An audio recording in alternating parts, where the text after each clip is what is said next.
आज हम जॉर्ज पंचम की नाक पढ़ेंगे। यह कृतिका भाग 2 का दूसरा पार्ट है। जॉर्ज पंचम की नाक, इसके लेखक कमलेश्वर हैं। कमलेश्वर का जन्म सन 1932 में मैनपुरी उत्तर प्रदेश में हुआ था और इलाहाबाद से विश्वविद्यालय से इन्होंने एमए किया था। ये दूरदर्शन में भी काम किए और अतिरिक्त महानिदेशक के पद पर कार्य करने के बाद जो है इन्होंने कई पत्र पत्रिकाओं का संपादन भी किया। कहानी और हिंदी साहित्य की दुनिया में कमलेश्वर कोई नए नाम नहीं है, बहुत चर्चित नाम है। तो इनकी प्रमुख रचनाएं हैं राजा निर्बंसिया, खोई हुई दिशाएं, 16 छतों वाला घर, जिंदा मुर्दे, डाक बंगला, काली आंधी, पाकिस्तान, ये सब उनके उपन्यास है। उन्होंने आत्मकथा और यात्रा का वृत्तांत भी लिखा है, संस्मरण भी लिखे हैं उन्होंने। कमलेश्वर ने अनेक हिंदी फिल्मों में और धारावाहिक जो टीवी के सीरियल आते हैं उनकी पटकथाएं भी इन्होंने लिखी है। तो जॉर्ज पंचम की नाक कमलेश्वर की एक बहुत ही चर्चित कहानी रही है अपने समय में। वैसे नाक का होना और नाक का नहीं होना यह मुहावरा भी प्रचलित है। नाक वाला होना मतलब आप जानते हैं इज्जत वाला होना, नाक नहीं होना, नाक कटाना, इसका मतलब बेइज्जत होना या इज्जत नहीं होना, नाक का नहीं होना। तो इस तरह के मुहावरे आपने सुना होगा। तो जॉर्ज पंचम कौन थे? ये एक इंग्लैंड के राजा थे जिनके अंदर भारत गुलाम रह चुका था और उन्हीं के शासनकाल में भारत ने गुलामी देखी थी। उन्हीं की नाक गायब हो चुकी है और इसी के इर्द गिर्द पूरी कहानी घूमती है और इसी के माध्यम से लेखक ने हमारे सरकारी तंत्र में जिस तरह की चापलूसी और गुलामी की मानसिकता पनप रही है, फैली हुई है, उसी को उन्होंने उजागर किया है। साथ ही में उन्होंने पत्रकारिता लेखन की कुछ कमियों को उजागर किया है और अंत में लेखक ने यह भी दिखाया है कि जॉर्ज पंचम की जो नाक है उसकी कितनी इज्जत है हमारे देश में। तो इस कहानी में गुलाम मानसिकता के ऊपर एक करारा व्यंग्य किया गया है कि भारत आज आज़ाद है, स्वतंत्र है, लेकिन फिर भी हम मानसिक रूप से कहीं न कहीं गुलामी को ही पसंद करते हैं। स्वतंत्रता की जो प्राप्ति है उसके लिए जो संघर्ष हुआ उसमें अंग्रेजों की करारी हार क्या है? उनकी नाक कटने का ही प्रतीक है।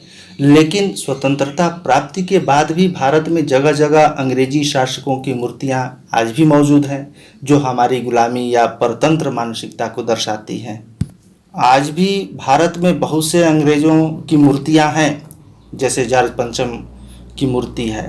तो इनकी नाक रहने दी जाए या इनकी नाक हटा दी जाए, आज भी एक बहुत बड़ा मुद्दा हो सकता है। इसी प्रकार देश के शहीदों के सम्मान के लिए भी नाक शब्द का प्रयोग हुआ है इस कहानी में।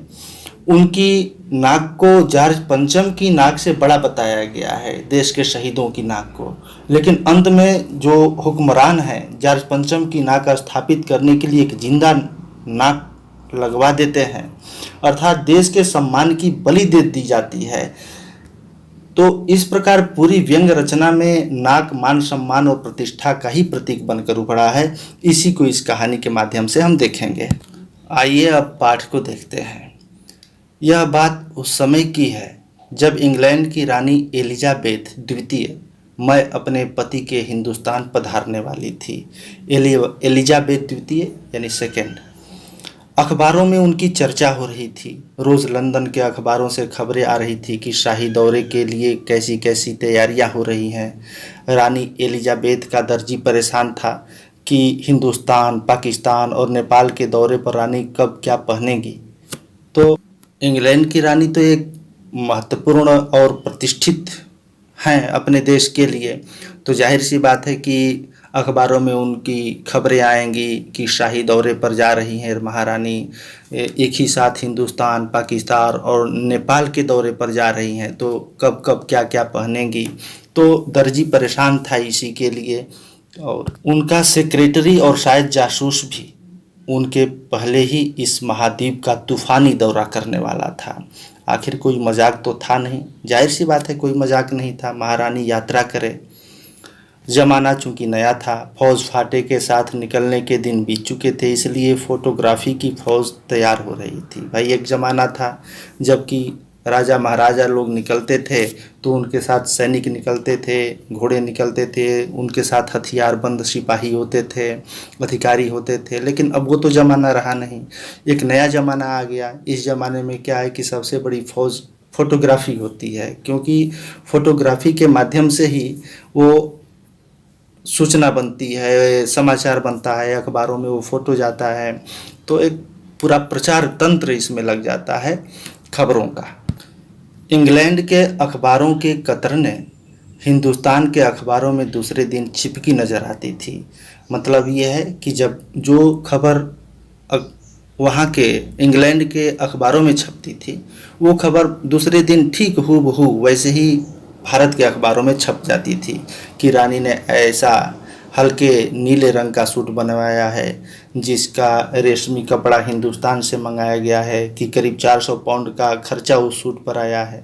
इस तरह की खबरें जो हैं, व्यक्तिगत खबरें, जो कि एक निम्न स्तरीय पत्रकारिता कह सकते हैं, पत्रकारों ने इस तरह से अखबारों में छापना शुरू कर दिया था। और उस देश की महारानी की खबर यह थी जिस देश ने हमारे ऊपर शासन किया था, हम जिनके गुलाम रह चुके थे। तो आगे लेखक कहते हैं, रानी एलिजाबेथ की जन्मपत्री भी छपी, प्रिंस फिलिप के कारनामे छपे, और तो और उनके नौकरों, बावर्चियों, खानसामों, अंगरक्षकों की पूरी जीवनियाँ देखने में आई। शाही महल में रहने और पलने वाले कुत्तों तक की तस्वीरें अखबारों में छप गईं। तो यह कहने का मतलब है कि पूरी तरह से चापलूसी भरी खबरें अखबारों में दिखाई दे रही थी, जिसमें अपने देश का मान सम्मान को दरकिनार करते हुए एक विदेशी शासक के प्रति यह सम्मान व्यक्त किया जा रहा था। यह एक परतंत्र मानसिकता का ही परिचय है। बड़ी धूम थी, बड़ा शोर शराबा था, शंख इंग्लैंड में बज रहा था, गूंज हिंदुस्तान में आ रही थी। मतलब खबरें वहाँ छप रही थी, वहाँ तैयारियाँ चल रही थी रानी के दौरे की, और उसकी गूंज जो है भारत तक आ रही थी। इन खबरों से हिंदुस्तान में सनसनी फैल रही थी, राजधानी में तहलका मचा हुआ था।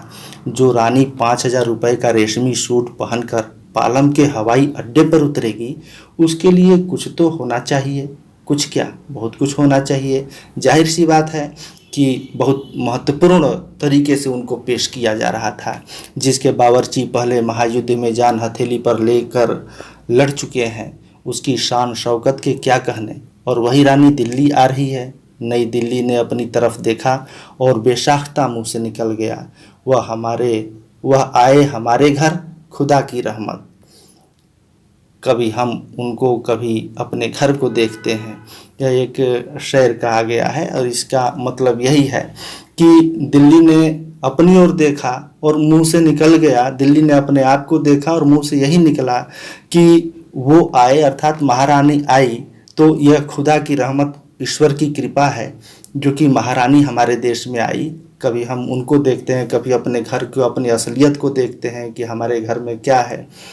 और देखते देखते नई दिल्ली का काया पलट होने लगा, इसकी सजावट होने लगी, सुंदरता बढ़ाई जाने लगी, जगह जगह साफ सफाई का काम होने लगा। ये सब तैयारियां होने लगी रानी के स्वागत में। लेकिन एक बड़ी मुश्किल पेश थी, वह थी जॉर्ज पंचम की नाक।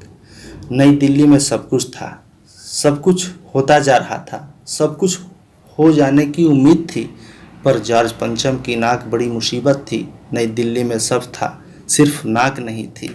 अब यहाँ पर लेखक यही कहना चाहते हैं कि जॉर्ज पंचम की नाक ही सबसे बड़ी मुसीबत थी कि किसी ने जॉर्ज पंचम की नाक जो है तोड़ दी थी। तो बिना नाक के जॉर्ज पंचम की नाक की मूर्ति जो लाट थी, लाट अर्थात मूर्ति, जो मूर्ति थी वह कैसी दिखाई देगी, हमारी इज्जत महारानी के सामने क्या रह जाएगी।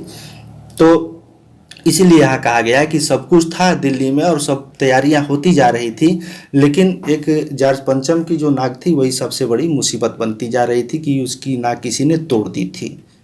इसी नाक को लेकर लेखक आगे बताते हैं, इस नाक की भी एक लंबी दास्तान है। इस नाक के लिए बड़े तहलके मचे थे, किसी वक्त आंदोलन हुए थे, राजनीतिक पार्टियों ने प्रस्ताव पास किए थे, चंदा जमा किया था, कुछ नेताओं ने भाषण भी दिए थे, गर्मा गर्म बहसें भी हुई थी, अखबारों के पन्ने रंग गए थे। बहस इस बात पर थी कि जॉर्ज पंचम की नाक रहने दी जाए या हटा दी जाए। और जैसा कि हर राजनीतिक आंदोलन में होता है, कुछ पक्ष में थे, कुछ विपक्ष में, और ज़्यादातर लोग खामोश थे। खामोश रहने वालों की ताकत दोनों तरफ थी। भाई ऐसा तो हर जगह होता है कि कोई भी चर्चा होती है, कोई भी आंदोलन होता है तो उसमें कुछ लोग पक्ष में आ जाते हैं, कुछ विपक्ष में हो जाते हैं और कुछ लोग खामोश रहते हैं। तो जो खामोश रहते हैं, पक्ष वाले बोलते हैं कि ये मेरी तरफ है, ये मेरी ताकत है, और विपक्ष वाले बोलते हैं कि ये मेरी ताकत है। तो इसलिए यहाँ पर कहा गया है कि खामोश रहने वालों की ताकत दोनों तरफ थी। इस नाक के लिए जो लंबी बहस हुई थी, यह आंदोलन चल रहा था। जॉर्ज पंचम की नाक के लिए हथियारबंद पहरेदार तैनात कर दिए गए थे। क्या मजाल कि कोई उनकी नाक तक पहुंच गए। उन्हें शान शौकत के साथ उतारकर अजायब घरों में पहुंचा दिया गया। कहीं तो शाही लाटों की नाकों के लिए गुरिल्ला युद्ध होता रहा। ऐसी ऐसी बात होती रही। एक विदेशी की नाक हमारे भारत की इज्जत बढ़ाए, यह कैसे हो सकता है। तो यही एक बहुत बड़ा व्यंग्य उभर कर यहाँ भी आता है। उसी जमाने में यह हादसा हुआ। इंडिया गेट के सामने वाली जॉर्ज पंचम की लाट की नाक एकाएक गायब हो गई। हथियारबंद पहरेदार अपनी जगह तैनात रहे, गश्त लगती रही और लाट की नाक चली गई। लाट अर्थात मूर्ति की नाक चली गई। किसी ने आकर उसे तोड़ दिया या उसे बर्बाद कर दिया। लाख वहाँ पर पहरेदारी होती रही, सैनिक वहाँ पर डटे रहे, लेकिन ऐसे हिम्मत वाले बहुत से लोग होते हैं समाज में जिन्होंने यह कारनामा कर दिया। रानी आए और नाक न हो, एकाएक परेशानी बढ़ी, सरगर्मी शुरू हुई। देश के खैर ख्वाहों की एक मीटिंग बुलाई गई। खैर ख्वाहों मतलब देश की भलाई चाहने वालों की एक मीटिंग बुलाई गई और मसला पेश किया गया। यह मामला पेश किया गया कि क्या किया जाए। वहाँ सभी सहमत थे कि अगर यह नाक नहीं है तो हमारी भी नाक नहीं रह जाएगी, मतलब हमारी इज्जत नहीं रह जाएगी। अगर जॉर्ज पंचम की नाक, अगर इस मूर्ति की इज्जत नहीं रह जाएगी तो हमारे देश के भी इज्जत नहीं रह जाएगी। ये सरकारी तंत्र के कुछ अधिकारी वर्ग ऐसा सोच रहे थे। उच्च स्तर पर मशवरे हुए, दिमाग खरोंचे गए, मतलब दिमाग से सोचा गया। बहुत सारी चीज़ें होती हैं जो सोची जाती हैं, उस पर बहुत दिमाग लगाना पड़ता है। उसी के लिए शब्द आया है, दिमाग खरोंचे गए। और यह तय किया गया कि हर हालत में इस नाक का होना बहुत ज़रूरी है। यह तय होते ही एक मूर्तिकार को हुक्म दिया गया कि वह फौरन दिल्ली में हाजिर हो। मूर्तिकार यूँ तो कलाकार था, पर जरा पैसे से लाचार था। आते ही उसने हुक्कामों के चेहरे देखे। अजीब परेशानी उन चेहरों पर, कुछ लटके, कुछ उदास और कुछ बदहवास, डरे हुए थे चेहरे। जब वह कलाकार आया तो उनकी हालत देखकर लाचार कलाकार की आंखों में आंसू आ गए। तभी एक आवाज़ सुनाई दी, मूर्तिकार, जॉर्ज पंचम की नाक लगानी है। मतलब जॉर्ज पंचम की नाक को लेकर हमारे जो अधिकारी वर्ग थे, जो ऑफिसर्स थे, वो इतने डरे हुए थे, इतने उदास थे, उनके चेहरे इतने लटके हुए थे कि उनका चेहरा देखकर मूर्तिकार को दया आ गई, उसकी आंखों में आंसू हो गया। और उससे सभी लोगों ने मिलकर यही कहा कि जॉर्ज पंचम की नाक लगानी है। आगे लेखक कहते हैं, मूर्तिकार ने सुना और जवाब दिया, नाक लग जाएगी, पर मुझे यह मालूम होना चाहिए कि यह लाट कब और कहाँ बनी थी। इस लाट के लिए पत्थर कहाँ से लाया गया था। सब हुक्कामों ने एक दूसरे की तरफ ताका। एक की नज़र ने दूसरे से कहा कि यह बताने की जिम्मेदारी तुम्हारी है। कहने का मतलब सभी अपनी जिम्मेदारी से पल्ला झाड़ना चाहते थे, कोई अपने ऊपर जिम्मेदारी नहीं लेना चाहता था। खैर मामला हल हुआ। एक क्लर्क को फ़ोन किया गया और इस बात की पूरी छानबीन करने का काम सौंपा गया। पुरातत्व विभाग की फाइलों के पेट चीरे गए, मतलब फाइलों का पन्ना पन्ना देखा गया, पर कुछ भी पता नहीं चला। क्लर्क ने लौटकर कमेटी के सामने कांपते हुए बयान किया, सर मेरी खता माफ़ हो, खता मतलब गलती माफ़ हो, सब फाइलें सब कुछ हजम कर चुकी है, मतलब फाइलों में कुछ नहीं है। हुक्कामों के चेहरों पर उदासी के बादल छा गए। एक खास कमेटी बनाई गई और उसके जिम्मे यह काम दे दिया गया कि जैसे भी हो यह काम होना है और इस नाक का दारोमदार आप पर है। अब एक कमेटी बना दी गई और कमेटी में कुछ सदस्यों को डाल दिया गया कि इतने इसके मेंबर रहेंगे, इतने सदस्य रहेंगे, और उसके काम सामने यह काम दे दिया गया कि जैसे भी हो इस मूर्ति में नाक लगाने का की सारी जिम्मेदारी आपकी है। आगे लेखक कहते हैं, आखिर मूर्तिकार को फिर बुलाया गया। उसने मसला हल कर दिया। वह बोला, पत्थर की किस्म का ठीक पता नहीं चला तो परेशान मत होइए, मैं हिंदुस्तान के हर पहाड़ पर जाऊंगा और ऐसा ही पत्थर खोज कर लाऊंगा। कमेटी के सदस्यों की जान में जान आई। सभापति ने चलते चलते गर्व से कहा, ऐसी क्या चीज़ है जो हिंदुस्तान में मिलती नहीं? हर चीज़ इस देश के गर्भ में छिपी है। ज़रूरत खोज करने की है। खोज करने के लिए मेहनत करनी होगी। इस मेहनत का फल हमें मिलेगा। आने वाला ज़माना खुशहाल होगा।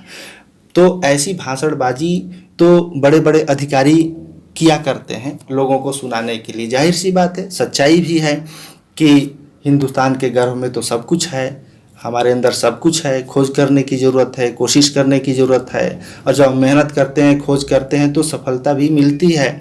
इस मेहनत का फल भी मीठा होता है।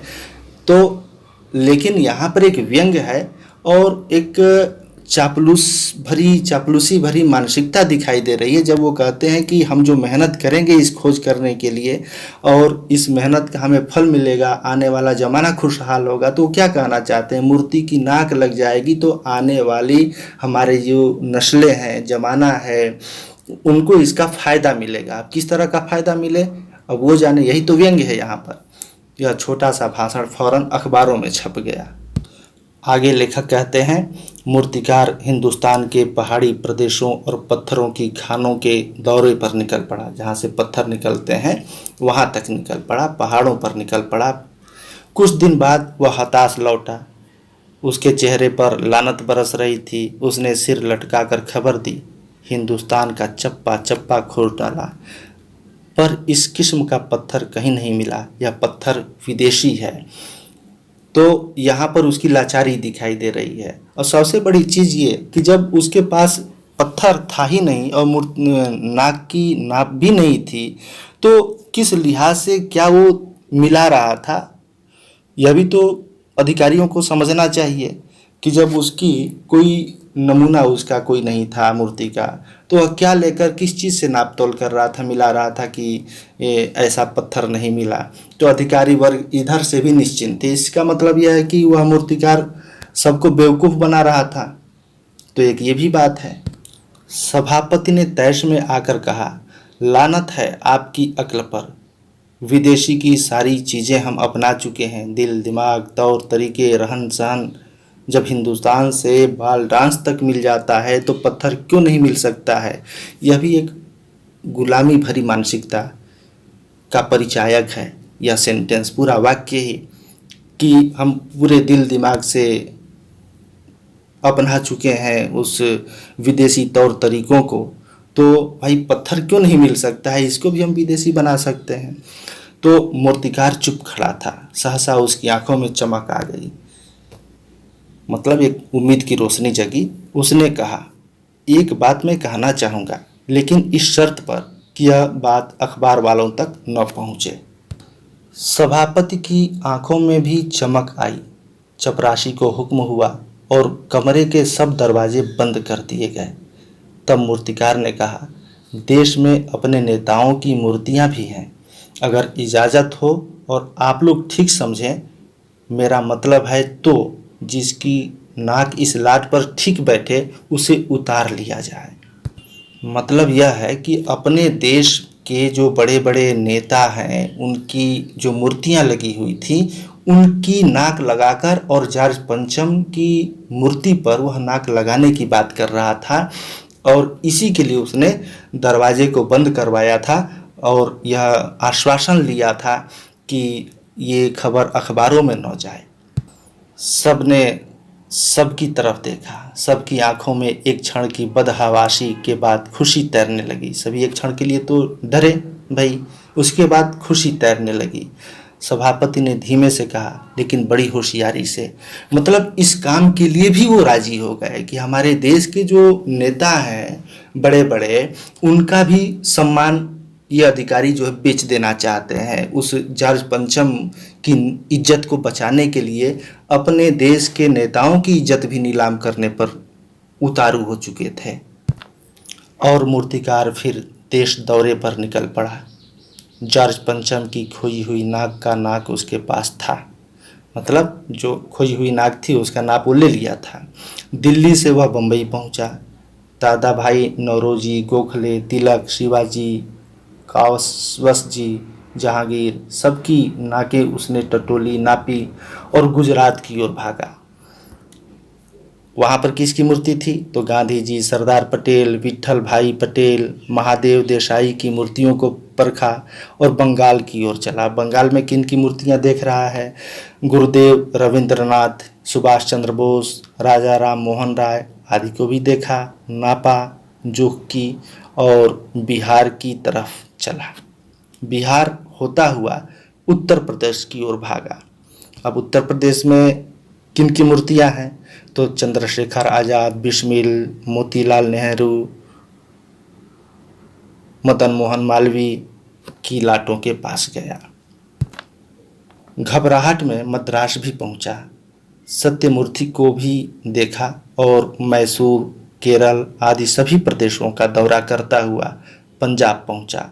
लाला लाजपत राय और भगत सिंह की लाटों से भी सामना हुआ। आखिर दिल्ली पहुंचा और उसने अपनी मुश्किल बयान की। पूरे हिंदुस्तान की परिक्रमा कर आया, सब मूर्तियां देख आया, सबकी नाकों का नाप लिया, पर जॉर्ज पंचम की इस नाक से सब बड़ी निकली। अब वो कहना ये चाहता था कि सबकी इज्जत, लेखक यही कहना चाहता है कि सभी नेताओं की इज्जत, जिसका भी मैंने नाप लिया, जिनकी नाक का, जिसका अभी वर्णन आया है, तो सबकी इज्जत जो है इस जॉर्ज पंचम की इज्जत से बड़ी है। इनकी नाक से सबकी नाक बड़ी है, मतलब सबकी इज्जत हमारे देश में इस विदेशी शासक की इज्जत से अधिक है। सुनकर सब हताश हो गए और झुंझलाने लगे। मूर्तिकार ने ढाढ़स बंधाते हुए कहा, मतलब हिम्मत बंधाया। जो हताश हो गए थे, झुंझलाने लगे थे, जो अपनी गुलामी भरी मानसिकता दिखा रहे थे और यह सुनकर निराश हो गए थे कि हमारे देश के नेताओं की नाक जो है जॉर्ज पंचम की नाक से बड़ी है, तो इससे वो परेशान हो गए थे। तो मूर्तिकार ने इसीलिए साहस बंधाते हुए कहा, सुना है कि बिहार सेक्रेटेरिएट के सामने सन 42 में शहीद होने वाले बच्चों की मूर्तियां स्थापित हैं। शायद बच्चों की नाक ही फिट बैठ जाए, यह सोचकर वहां भी पहुंचा, पर उन बच्चों की नाकें भी इससे कहीं बड़ी बैठती हैं। अब बताइए मैं क्या करूं? तो ये मुश्किल है कि छोटे छोटे जो बच्चे थे, जो आज़ादी की लड़ाई में मारे गए थे, जो शहीद हुए थे, उनकी इज्जत भी इस विदेशी शासक की इज्जत से बड़ी थी। तो इधर लेखक यही कहना चाह रहे हैं कि उस जॉर्ज पंचम की लाट की नाक से इन बच्चों के मूर्तियों की नाक बड़ी है, मतलब इज्जत इनकी बड़ी है। राजधानी में सब तैयारियां थीं। जॉर्ज पंचम की लाट को मलमल कर नहलाया गया था, रोगन लगाया गया था, सब कुछ हो चुका था, सिर्फ नाक नहीं थी। बात फिर बड़े हुक्कामों तक पहुंची, बड़ी खलबली मची। अगर जॉर्ज पंचम की नाक न लग पाई तो फिर रानी का स्वागत करने का मतलब, यह तो अपनी नाक कटाने वाली बात हुई। लेकिन मूर्तिकार पैसे से लाचार था, यानी हार मानने वाला कलाकार नहीं था। एक हैरत अंगेज ख्याल उसके दिमाग में कौंधा और उसने पहली शर्त दोहराई। जिस कमरे में कमेटी बैठी हुई थी उसके दरवाजे फिर बंद हुए और मूर्तिकार ने अपनी नई योजना पेश की। चूंकि नाक लगना एकदम जरूरी है, इसलिए मेरी राय है कि 40 करोड़ में से कोई एक जिंदा नाक काट कर लगा दी जाए। अब वो ये कहना चाहता है कि कोई जिंदा नाक, जब मूर्तियों की नाक, उस नाक के बराबर नहीं बैठती है लाट की नाक के, तो कोई जिंदा नाक काट कर लगा दी जाए। अब इसके लिए भी एक बार उसने दरवाजा बंद कराया और इसने एक नई योजना पेश कर दी, मतलब किसी जिंदा आदमी की नाक काट कर लगा दी जाए। बात के साथ ही सन्नाटा छा गया, क्योंकि गंभीर विषय था। कुछ मिनटों की खामोशी के बाद सभापति ने सबकी तरफ देखा। सबको परेशान देखकर मूर्तिकार कुछ अचकचाया और धीरे से बोला, आप लोग क्यों घबराते हैं? यह काम मेरे ऊपर छोड़ दीजिए। नाक चुनना मेरा काम है, आपकी सिर्फ इजाज़त चाहिए। तो वह यह कहना चाहता है कि आप लोग घबराइए मत, मैं आप लोगों का काम मैं खुद करूंगा, मैं नाक काटूंगा, मैं नाप लूंगा और उस नाक को काटूंगा। यह बात कहीं जानी नहीं चाहिए, अखबारों तक नहीं जानी चाहिए, लोगों के बीच नहीं जानी चाहिए, और आप लोग इसके लिए मुझे इजाज़त दीजिए ताकि मेरे ऊपर कोई केस न हो, कोई मामला पुलिस में न जाए। तो कानाफूसी हुई और मूर्तिकार को इजाज़त दे दी गई। ऐसी यहाँ पर व्यंग्य इस तरह का उभरा है कि एक जिंदा नाक भारतीय का लगा दिया जाए, एक मूर्ति की नाक बचाने के लिए, एक एलिजाबेथ को खुश करने के लिए, एक महारानी को, विदेशी महारानी जिसके हम गुलाम रह चुके हैं, उसने हमारे ऊपर अत्याचार किया है, अन्याय किया है, तो ये चापलूसी की हद हो गई कि मूर्तिकार को इसके लिए भी इजाज़त दे दी गई। अखबारों में सिर्फ इतना छपा कि नाक का मसला हल हो गया है और राजपथ पर इंडिया गेट के पास वाली जॉर्ज पंचम की नाक लाट के नाक लग रही है। इसको बहुत तुल नहीं दिया गया, बस छिपाकर अखबारों में इतना बता दिया गया, अखबार वालों ने इतना छाप दिया कि नाक लग रही है उस लाट की, उस मूर्ति की। नाक लगने से पहले फिर हथियारबंद पहरेदारों की तैनाती हुई। मूर्ति के आसपास का तालाब सुखाकर साफ किया गया, उसकी रवाब निकाली गई, मतलब उसका कीचड़ हटा दिया गया और ताज़ा पानी डाला गया ताकि जो जिंदा नाक लगाई जाने वाली थी वह सूखने न पाए। तो यह एक बहुत बड़ा मजाक यहाँ लेखक ने किया है कि तालाब में पानी डालने से नाक सूखने न पाए। क्या वह पौधा है? क्या कोई पेड़ है, वृक्ष है, कोई फूल जो पानी डालने से नाक न सूख पाए? रानी के आने का दिन नज़दीक आता जा रहा था। मूर्तिकार खुद अपने बताए हल से परेशान था। जिंदा नाक लाने के लिए उसने कमेटी वालों से कुछ और मदद मांगी, वह उसे दे दी गई, लेकिन उस हिदायत के साथ कि एक खास दिन हर हालत में नाक लग जानी चाहिए। और वह दिन आया, जॉर्ज पंचम की नाक लग गई। मतलब तो साफ है, किसी जिंदा आदमी की नाक काटकर ही लगाई गई होगी, इसलिए वह दिन आ गया। तो सब अखबारों ने खबरें छापी कि जॉर्ज पंचम के जिंदा नाक लगाई गई है, यानी ऐसी नाक जो कतई पत्थर की नहीं लगती। ये भी अखबारों में आ गया। लेकिन उस दिन के अखबारों में एक बात गौर करने की थी। उस दिन देश में कहीं भी किसी उद्घाटन की खबर नहीं थी, किसी ने कोई फीता नहीं काटा था, कोई सार्वजनिक सभा नहीं हुई थी, कहीं भी किसी का अभिनंदन नहीं हुआ था, कोई मानपत्र भेंट करने की नौबत नहीं आई थी, किसी हवाई अड्डे या स्टेशन पर स्वागत समारोह नहीं हुआ था, किसी का ताज़ा चित्र नहीं छपा था। तो उद्घाटन तो हुआ होगा, कोई न कोई आया होगा, कोई सार्वजनिक सभा तो ही होगी जिसमें फीता काटा गया होगा, उस मूर्ति के नाक का उद्घाटन हुआ होगा। जब इतनी बड़ी गुलामी की मानसिकता है तो ये तो ज़रूर हुआ होगा, लेकिन अखबार वालों ने ये सब नहीं छापा। हो सकता है इसी के माध्यम से लेखक ये कहना चाहता है कि हो सकता है इसी तरीके से अखबार वाले इस चीज़ का विरोध कर रहे थे, अपने तरीके से वो विरोध कर रहे थे। सब अखबार खाली थे, पता नहीं ऐसा क्यों हुआ था। नाक तो सिर्फ एक चाहिए थी और वो भी बुद्ध के लिए यानी कि मूर्ति के लिए। तो इस पूरी कहानी में आपने देखा कि जॉर्ज पंचम की लाट पर किसी भी भारतीय नेता की नाक फिट नहीं हुई, यहाँ तक कि भारतीय बच्चों की नाक भी फिट नहीं हुई। लेखक यह संकेत करके बताना चाहता है कि भारत का मान सम्मान मर्यादा अंग्रेजों से बढ़कर है। नाक यहाँ प्रतिष्ठा का सूचक है, बच्चे की प्रतिष्ठा भी जॉर्ज पंचम की प्रतिष्ठा यानी उसकी इज्जत से बढ़कर है। भारत के बच्चे की नाक का फिट न बैठना, बच्चे का सम्मान जॉर्ज पंचम के सम्मान से बढ़कर होना दर्शाता है। भारत का बच्चा बच्चा जब देश के लिए शहीद हो सकता है, इसलिए देश की रक्षा का प्रश्न भारत के सामने सर्वप्रथम है। अंत में आपने यह भी देखा कि नाक लगने वाली खबर के दिन सभी अखबार चुप थे। क्यों चुप थे? तो जॉर्ज पंचम की नाक लगने वाली खबर के दिन सभी दुखी थे, उसी दुख में डूबे हुए थे। वे निर्जीव के लिए किसी सजीव के बलिदान को अनैतिक मान रहे थे अखबार वाले। उन्हें ऐसा लग रहा था कि जैसे हम सभी की नाक कट गई है, इसलिए सभी अखबार चुप थे। वे इस अमानवीय जो कृत्य है उसका वर्णन कैसे वो कर सकते थे अखबारों में, यही तो वे समझ नहीं पा रहे थे।